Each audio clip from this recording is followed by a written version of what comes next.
In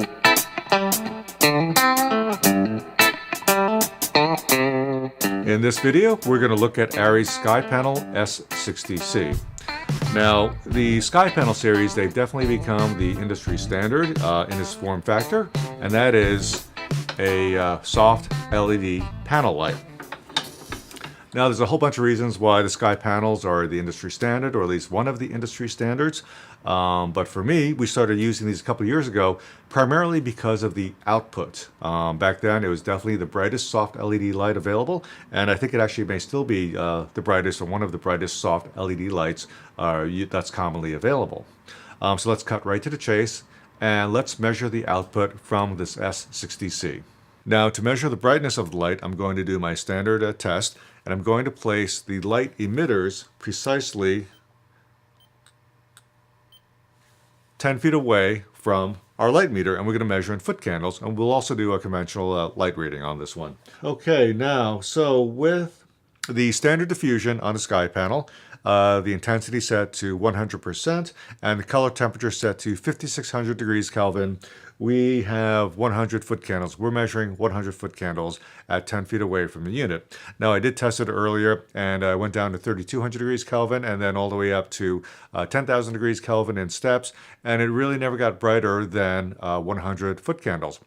Now, in more conventional terms, if we rate our camera at an ISO of 800, shooting 24 frames per second, 180 degree shutter, our meter is giving us an 8, f8 and 2/10. At 100 foot candles, it's a pretty bright, soft LED light. But while we're taking the measurements, let's just check the power consumption. So I'm going to crank this up to 100%, take our line splitter and our amp meter, and measure. And I'm reading 3.70 amps at 120 volts, about 3.7 amps at 100%. The Sky Panel Cs are, of course, RGB lights. They're digital. There's a whole bunch of different settings, different modes you can go through there. There's also a bunch of videos on YouTube that go through all different modes, different gel options, different effects, lighting effects that the unit can do. With each firmware update, they do seem to be adding more to the light. And so again, all that stuff is out there already. I'm not going to go into that because I primarily use this light as just a bright, soft LED light. Down here, of course, is DMX. Again, for the big shows, they will, bank a whole bunch of these units and program them to do just about every conceivable lighting effect that we've seen. But again, I primarily use this on location.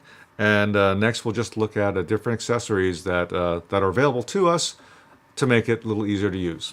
When we're lighting, we almost always need to control the light, and that is the quantity of light, the quality of the light, and the spill, what we're actually lighting. We need to control the spill from that light.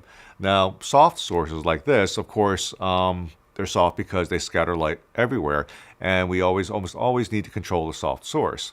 If we have the room and space, typically we'll use floppies, we'll use solid flags, sometimes even small frames and rags like 6x6s or 12x12s. The other option, of course, is to attach something directly to the light to help control it. Now, Arri makes barn doors for the Sky Panel series. From previous experience, I will say I'm not a fan of the barn doors because they're a little awkward to use, and to me, they don't really control the light enough. So what I've done for an on-fixture control is I picked up this soft grid, an egg crate, soft egg crate. This one is made by DOP Choice. And the way these work, you simply attach to the face of the light with these elastic bands. That's pretty much it. And as you can see, when the fixture is pointed right at the lens, we're getting the full aperture of the lighting unit. And as we go off axis, the spill is contained by the egg crate. So this is a great way to simply control spill on something like the Sky Panel. Another accessory we often use with the Sky Panels are soft boxes. Now this one is a soft box made by DOP Choice. It's actually a smaller soft box in size. The one sold by Arri or by Chimera, the light bank, is actually it's quite a bit larger than this, and consequently it will give you a softer light source. Now I'm going to take a break and I'm going to install this on the light, and I'll show you one of the drawbacks of the design of this light for location work. And it's not unique to Arri. It's all lights, panel lights that use a yoke design, and that of course is the tilt angle. Now with the softbox installed on the unit and with the traditional yoke in place, you could probably immediately see what the problem is going to be when we're working off of a stand, and that of course is tilt angle. We really can't tilt the unit that far forward, that far down, until we run out of space, until the softbox simply hits the yoke. Now, to get around that problem, Arri has designed this this rather heavy-duty ball mount, and it's much like something we use with Kinos. And believe it or not, it does support the 60. So the way when I use it, I install it this way. Simply slides on the back, lock it in place, and it'll give us quite a bit of range. We can position and rotate the light in many different positions, as you can imagine. Okay, so what I'm going to do now is I'm going to actually flip the light over, put this back on to show the difference in tilt that we can get with the ball mount. Again, we're out of space at that tilt angle. So let's look at it with the ball mount. Now, with the yoke out of the way and the ball mount thus installed, you can see the tilt we could get out of this unit. The tilt is dramatically greater than if we just use the standard yoke with a softbox. And so for me, this heavy-duty ball mount, even though it's expensive, it's almost a required accessory to use the sky panels on location. Now another accessory I have for the sky panel is this very expensive super clamp with power supply mounting plate attached. Now the ballast for the light, right here, as you can see, it's not that small and it's not that light. You could, leave this on the ground. You could, tie a rope to it and hang it from a stand. But what Arri gives you is this machined plate that attaches to the back of the unit, just like this ball mount. So this just slides on these two grooves, like that, and your power supply would attach to it. Just like that. Now again, if you're up in the sky, you can imagine that this actually works great. It's on a grid, your power supply is attached to the light, and you would have a very short header cable going from the power supply to the unit, and it just makes cabling that much easier. However, if you're on location working off of sticks like I do, you can imagine the unit is not light, the power supply is not light, it just gets overly heavy and kind of top heavy, and it's just not the way I like to mount the unit. So what I do is I take this mount with the super clamp, and typically on the bottom of the stand, right at the base, I'll attach it. And from here, you simply attach the power supply. Now, by keeping this all the way at the base of the stand, and always I use a roller stand too with sky panels, it keeps the units together, makes it very easy to roll around, and this power supply starts to act as a ballast, as a bag, to help lower the center of gravity. So I do find this accessory, very, very handy. Now the accessory I don't have, which is, as you can see here, is this wired remote control. It takes the whole control panel and it puts it on that remote box, which you can keep low to the ground. You could actually keep it right next to the camera if you want to make adjustments, or next to the monitor. You can make adjustments while watching a monitor. That's a great accessory. I kind of wish I had it. I always think I'm going with some type of wireless solution, but I haven't done that either. But that's an accessory that would be tremendously useful on set. But once again, it's Arri, so it's going to be, not inexpensive. Now there are times, even with the sky panel, you just need a little more intensity, a little more oomph out of the light. And there are options to increase the output of the light or to increase the intensity. Now the Skypanel comes with what they call, I guess, the standard diffuser. You have different flavors of diffusion available for the Skypanel, but you can also pick up this.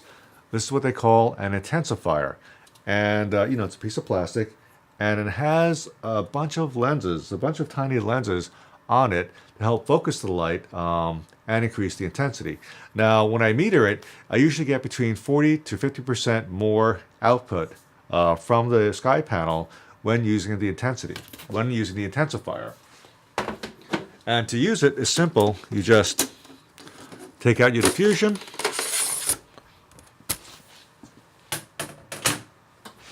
and you can see all the LED emitters in there.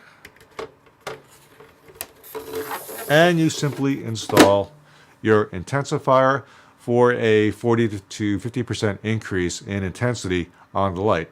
Now, as you can imagine, the beam is narrower, and I've always felt it's slightly harder because, again, it's just the light just doesn't scatter as much. It's more focused, but it does give you more output. If you're running a softbox or you're shooting through silk or diffusion, it's just a great thing, a great option to have.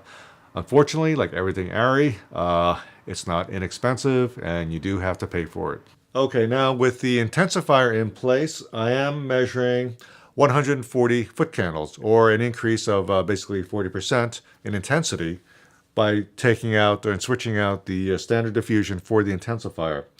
Now, in more conventional terms, again, rating our camera at an ISO of 800, we are showing an f8 and 6/10. So roughly, we've had to close down the T-stops by about 4/10 of a stop, which kind of makes sense for a 40% increase in intensity. Now, for me, the true test of color fidelity is going to be putting our artificial light, our Skypanel, up against natural daylight, which is the afternoon sun coming through a window and hitting some white diffusion. And this is what we have. Now today, dancing around a little bit with illumination levels because it's cloudy and clouds are going in and out, sun's going in and out of clouds. Hopefully this will last long enough to get this taken and to see the difference in color over here, of course, on my face. This is what we mostly photograph, at least I mostly photograph, it's faces, and we want to see how well balanced our artificial light is compared to our natural sunlight. And this is it. And that about wraps it up with a look at Arri Skypanel S60-C. And as you saw, it's a very bright, full-featured, fully functional RGB LED soft light. It's the industry leader. Now, if you're a gaffer with a kid or if you're a rental house, you absolutely cannot go wrong with the Skypanel series, primarily because, again, they're used on virtually every professional shoot these days, or at least they're requested. If you're an owner-operator like myself, I'm going to be honest, I'm slightly ambivalent about the light, and that it strictly has to do with cost. Besides the unit, by the time you get all these accessories, including that Arri hard case, look at B&H's website, you can just see how much that costs. Each unit becomes a little bit of an investment. And, as a professional, I do tend to like to have at least 2 of the same units on a shoot with me at all times. For some reason, we always seem to want that. So again, it just to build up a kit, it does get very expensive for an owner-operator. Now, there are a number of very affordable alternatives for bright LEDs that are very clean. They may not be as full-featured, but they are dramatically less expensive. They're dramatically more frugal, and we'll take a look at a couple of those units in the very near future.